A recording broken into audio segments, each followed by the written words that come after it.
माझं सोलापूर न्यूजमध्ये आपल्या सगळ्यांचं स्वागत। 2 महिन्यांपासून इच्छेविरुद्ध अश्लील मेसेज पाठवणाऱ्या तरुणाच्या त्रासाला कंटाळून एका महिलेने पोलीस ठाण्यामध्ये धाव घेऊन तक्रार केली। पोलिसांनी ॲक्शन घेत त्याच्याविरुद्ध विनयभंगाचा गुन्हा दाखल केला। सरफराज नाईकवाडी, आसरा परिसर, सोलापूर असे गुन्हा नोंदवलेल्या तरुणाचे नाव असून यामध्ये फिर्यादीत म्हटले आहे की पीडिता ही शहरातील एका परिसरात भाड्याने राहते। नमूद आरोपीकडून 7 फेब्रुवारीपासून 26 एप्रिलपर्यंत वारंवार त्याच्या मोबाईलवरून पीडितेच्या महिलेच्या मोबाईलवर अश्लील मेसेज पाठवून हैराण केले। या प्रकरणामुळे फिर्यादीला मनस्ताप झाला। लोक लज्जिस्तव म्हणून 2 महिन्याने मानसिक त्रास सहन करत असून अखेर या प्रकाराला कंटाळून या प्रकारचा शेवट करायचा म्हणून MIDC पोलीस ठाण्यामध्ये त्या महिलेने धाव घेतली। वरिष्ठ पोलीस निरीक्षक प्रमोद वाघमारे, सहाय्यक पोलीस निरीक्षक चंदन शिवे यांच्या कानावर ही बाब सांगितली।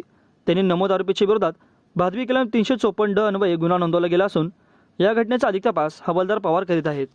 माझं सोलापूर न्यूज या यूट्यूब चॅनलला सबस्क्राईब करा आणि बेल आयकॉन प्रेस करायला विसरू नका।